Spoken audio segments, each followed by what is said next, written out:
So, yeah. Thank you very much. Now, we do have a panel. We do have a panel, and we want to invite them up. Our first panelist is Tinu Adeshile. Now, Tinu is an accomplished lawyer and author with great experience in media and business law compliance and business strategy. Do we have a Tinu Adeshile? Hello, Tinu. Thank you very much. We have Professor Ines Brown. Professor Brown, a trailblazing lawyer and leader with over 2 decades of experience in transforming organizations through consultancy, corporate governance, and championing diversity and inclusion. Professor Ines Brown, please come forward. And Garth Dallas, speaker and educator specializing in employment law, trends, compliance strategies, and fostering equitable workplaces. Garth Dallas. Hello, Garth.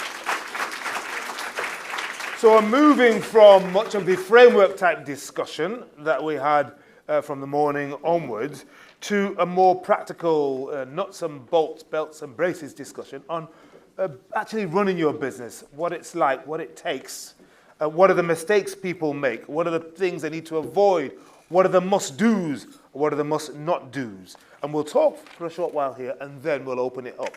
And then we'll stop at a hard stop at 1:30, and you'll be able to get your delicious, gorgeous and delicious Nigerian, Ghanaian, and Zimbabwean bowl food, okay? So I hope your stomach is rumbling and be ready.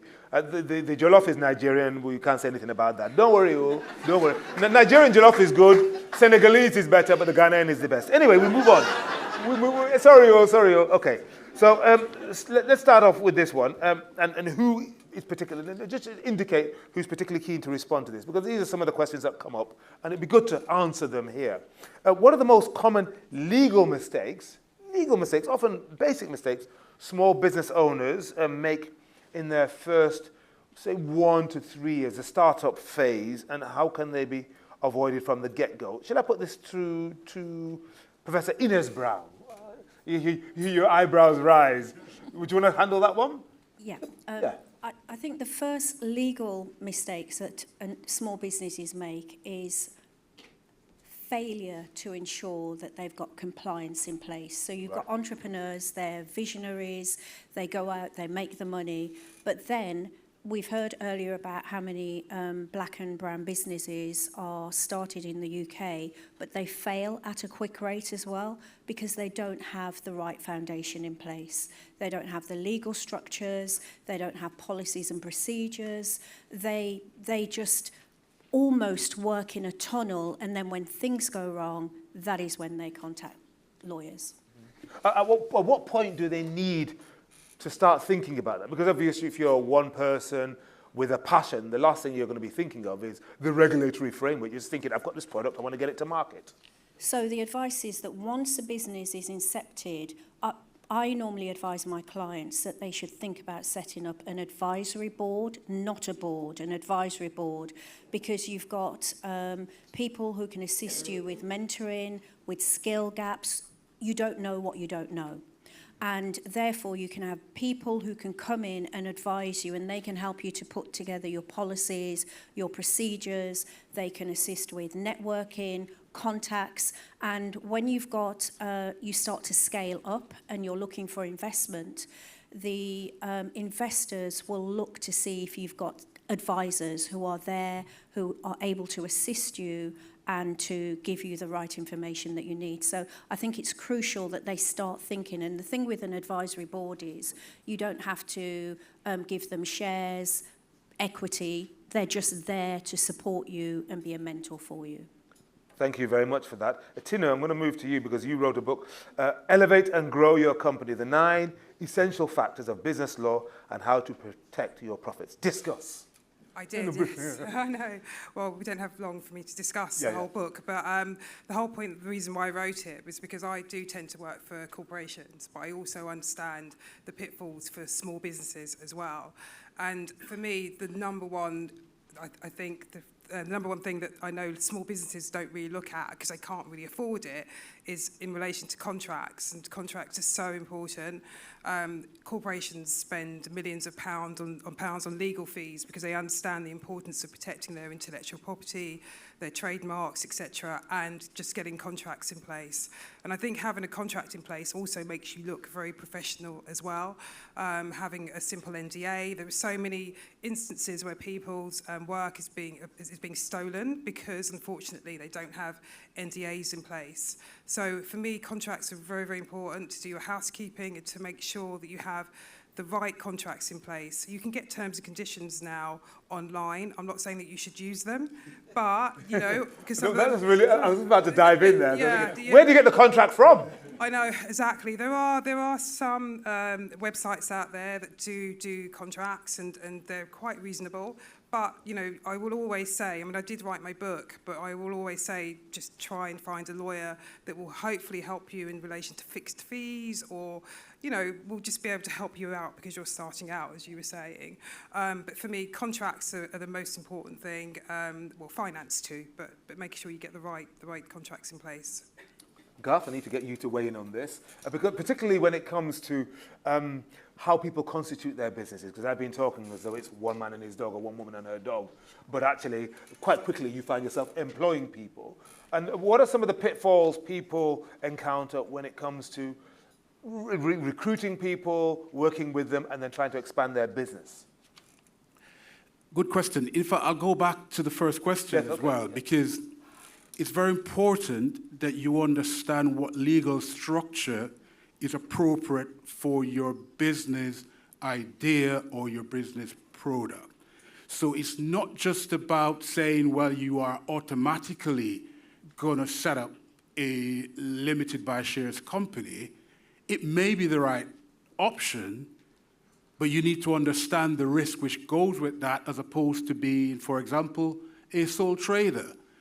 As a sole trader, you are the business. There's no difference between you legally and the business. So if anything goes wrong, all your personal assets are at risk.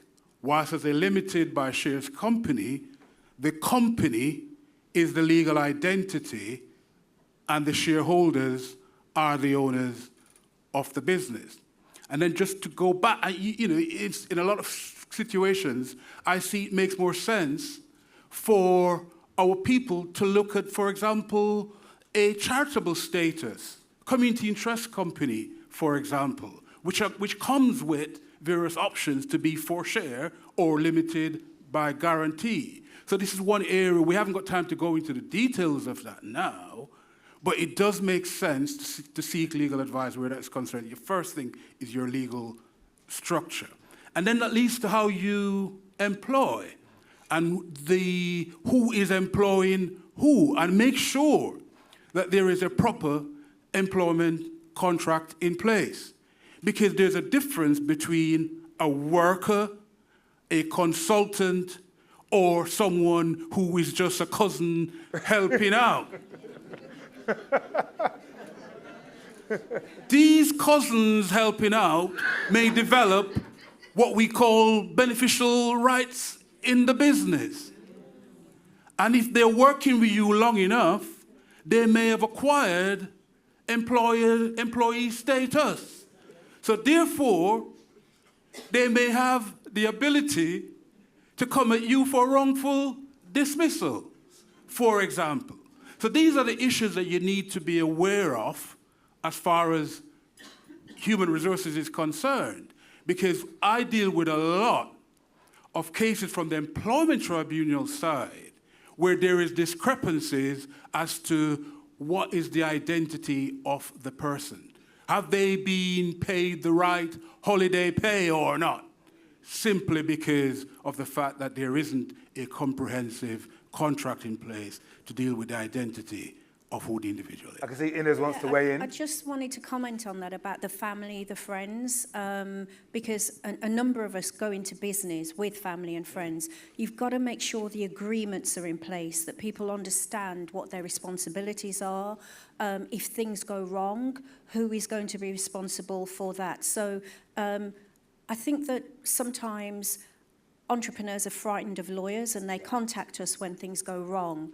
But you can get legal advice, first half hour free of charge, so try and cram all of the questions in that you have in that first half hour and just make sure that you've got those agreements in place. And then there are other organisations that will help you to put together these documents. And Tinu, how do you know when you've got the right lawyer, when it's a good fit? Are there things you should look for? Okay, so I'm looking at it from a media point of view. Yeah. So sometimes we've had situations where somebody's had a copyright issue and then they would find a lawyer who has nothing to do with media, and it's because they know that lawyer. So I would try and find someone that specialises in what you know and what they know, and just to ask them about their experience as well. Obviously, it's about relationships as well. If you get on with that lawyer, that helps, of course. But you just want to make sure that you know, energy-wise is right. I'm quite a spiritual person, so energy also for me is right too. But it's also about asking about fees too, trying to get a fixed fee if you can't afford to, be paying a lawyer per hour.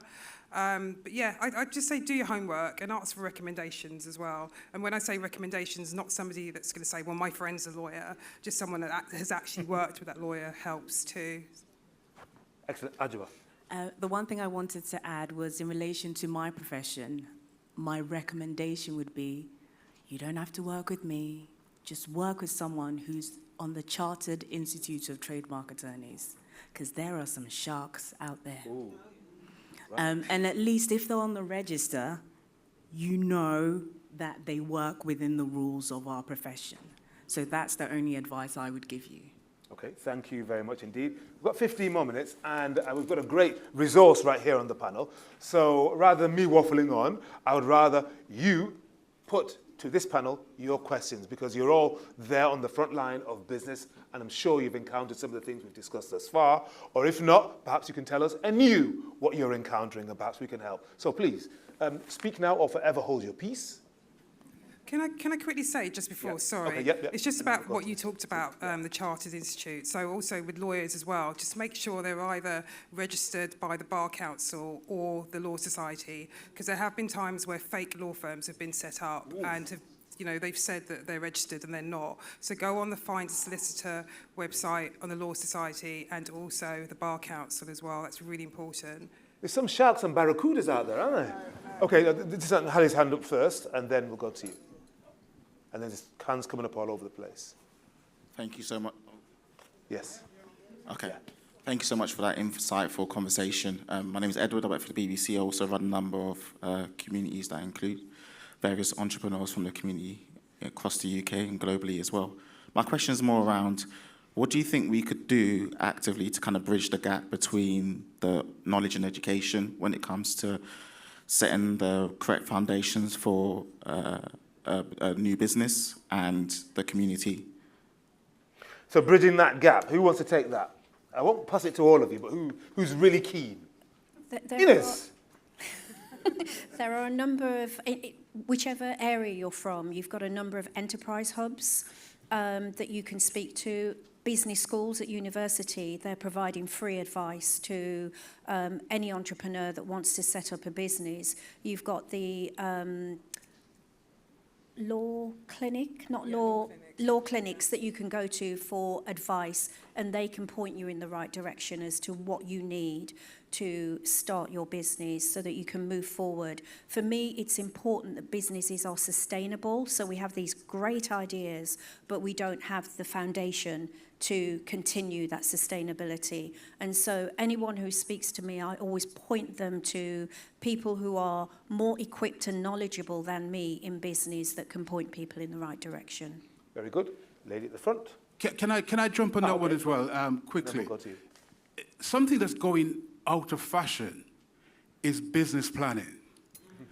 I really would recommend that you find means by which you can have a proper business plan in place at the very least.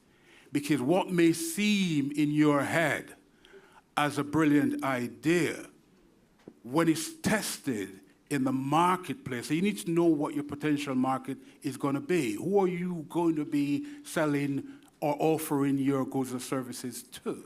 and you need to do that initial market research just to ensure that there's proof of concept, at least in the idea. And that market research is crucial because that takes you through what the idea is, takes you through the potential pitfalls in terms of intellectual property rights. Are you breaching anyone else's rights? Is there someone else out there doing that? And all of that, you need to do that. And at the end of the day, you have to ensure that that business is sustainable from a financial perspective as well. Because one of the things that we see is that people believe that their idea is so great, so they leave their employment to go in an idea, and they end up earning less with this idea for 3, 4, 5 years than if they had stayed in employment. So we've got to be very, very, in this environment, I want us to be truly honest with each other. Do your market research beforehand. Thank you very much indeed for that. Lady there, and then we'll take a collection from over there. Yeah. Hello, everyone. Can you hear me? Yes, yes. Yeah. I just want to thank you all for your wisdom and your words that you've shared today. I appreciate it. This question is, I'm Vanessa Brown, and I am an enterprise educator for Global Banking School, and I'm also doing a PhD in entrepreneurship, looking at how we support the Black entrepreneur ecosystem in London specifically.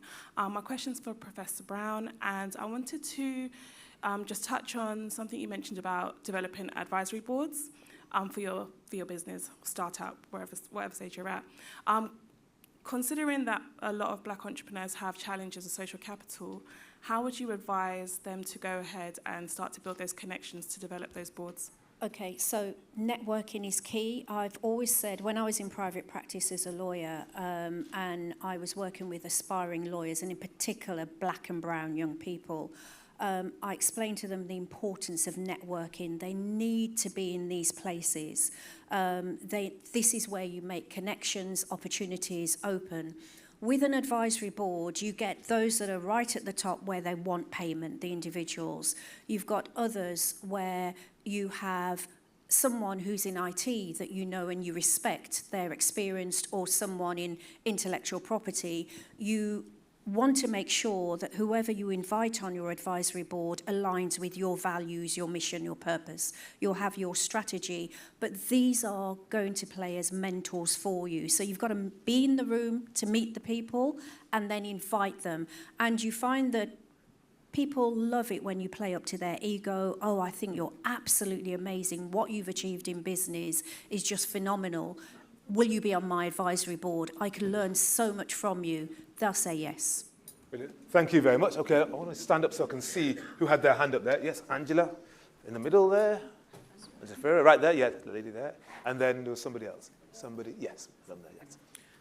Marketing is such a massive part of being able to run a successful business, and with the rise of people doing their own social media, there's so many pitfalls there around music and archive and content, etc. I just wondered if you could give everybody some advice around that. Okay. Who's going to take that one? Yes. Okay. In terms of intellectual property?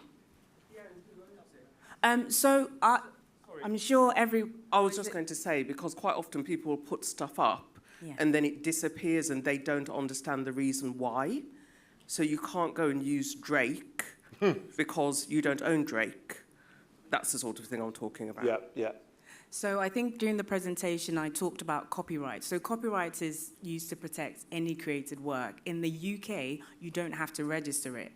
I could draw a doodle right now and it will be protected by copyright, except no one here wants to use my doodle for anything. Whereas if there's songs or images or artwork that you want to incorporate into your marketing or your business, unless you've sought permission to use those items or pieces of artistic works, if someone finds out about it, and there's loads of systems, AI and algorithms trawling the internet looking for these things, they will find it and take it down. So my advice would be either design something yourself, and if you do, and this comes to what you were talking about the relationships you have with people. If you've asked someone to design a logo for you, make sure that in the agreement or in the invoice, the copyright is accrued to you. you own that copyright. Because if you come to me with a logo to register as a trademark, my first question to you is, who owns the copyrights? So it's things like that. It's your own stuff, and also you're using other people's. Very good. Thank you very much. But on a practical level, you can get a lot of Guys like to dive in, man. Go on, sorry, go on. On a practical level, you can get a lot of royalty-free images at various parts of the internet as well. Make sure that you use those if that's what you need to do. Yeah. And can I just quickly say that I think you may have touched on it, it's just with regards to logos. So there have been a few cases where, for example, a black business has set up a company and it sounds, there was a recent case of the Cardo, and this poor man who had set up a food and delivery business with almost, I think he called it Advocado. And Ocado, I know. Advocado. Yeah, something similar, and it was a green van and everything else, same as Ocado. And the poor man, I mean, he had to literally, I mean, he's been taken to court. I don't know what's happened with regards to that, but it's so costly. And it's happened to another local business of mine just down the road from me, similar name to somebody else. He spent thousands of pounds defending himself, and then he had to change his name. So, as you say, doing your research is so important. Well, it depends where you are. When I first went to Ghana about 35 years ago, I saw a fast food takeaway called McDonald's, B-O-N. When I last went there about a year ago, it was still there. Anyway, look. Lady in the blue. No. Oh, somebody there first and then. All right, okay. Hi, yeah, sorry. Sorry. Thank you for the insight so far. My name is Curtis. I run a few event companies where we allow people to try new experiences. And in one of my companies, we thought we did the right thing. In 2018, we registered the logo, and we had 2 challenges over the years. And we, said to them we got the trademark. But then last year, somebody registered. Someone tried to register their business, very similar name, and we said we have the trademark, and they said, well, you only own the logo trademark, not the name. And if you want to go to court, it'll cost you thousands of pounds. So I'm hoping for some good news or some advice about what I could do to avoid paying thousands of pounds. But I'm very passionate about the business, and I will try to protect it, but I feel a bit stuck right now because I don't own the name of the trademark, only the logo. Can anybody assist Curtis? We're stuck for time, so please come and find me, but it also depends on what the logo looks like. If it's something that's so far removed from the words, then that makes it difficult. But also, how are you using the mark itself? What is the mark? Is the word element descriptive, or is it something that is quite unique to the service you're providing? It's called Old School Branch, and it's in the logo. All right. Oh, okay. Okay. You can talk during lunch. You may have some unregistered rights there, but depending on the wording and the services you're providing, we may have to have a deeper conversation. Because if the word itself is quite descriptive of what you're providing, it's no wonder you registered the logo on its own. That's right. I'll come and see you very much. Okay. Lady in blue, right there. See, you've been waiting. Oh. Yes. Hello, I'm the lady in blue. Hi. Thank you very, very much. My name is Audrey Williams-Joseph. I'm a residential care specialist for autism. My question, I've been running my company for 15 years. My question is, Ines touched on it earlier. When do you give your auntie or uncle or sister an employment contract? Because a lot of us here, we've set up businesses starting with the support of our family members. Now, as we know, after 2 years, they have rights. So it's happened to me with members of my family. At what stage do you say to your aunt, here's a contract of employment? Immediately. Immediately. But I think that conversation doesn't come up. And also, another thing that hasn't been mentioned in the room is insurance, liability insurance. Yeah. And I think that's something that should be raised as a business, because everyone needs to know that they've got the right insurance in place. So that question goes to Ines. Okay. Can we deal with the auntie and then the insurance? Yeah. Auntie first. I would certainly recommend that you do that as soon as possible. And as soon as possible could be from the very beginning or now. because especially with the new rules under the Equality Rights Bill 2024-25, which is going through Parliament now, there are certain bits of the old, what we call status quo, which will have to change, and as black businesses, we need to be aware of that. You've got now, from the beginning, zero rights. You have full rights from day one, which is coming in on the bill. There is all sorts of stuff about people who work in the gig economy. They have rights for holidays and all sorts of stuff going on. Whatever we say, and this is not about politics, I truly believe, as a practitioner in this area for years, that the new Equality Rights Bill is really worker-friendly. So let's take the politics out. So great stuff inside that bill that we need to be aware of. Employment rights are one of those. They're trying to ensure that workers are not manipulated and not given the rights that they deserve. Yeah. And that also goes to your auntie and your cousins. Okay, finally, Inez. Turning to the indemnity, it's difficult because as a startup, you are struggling with money.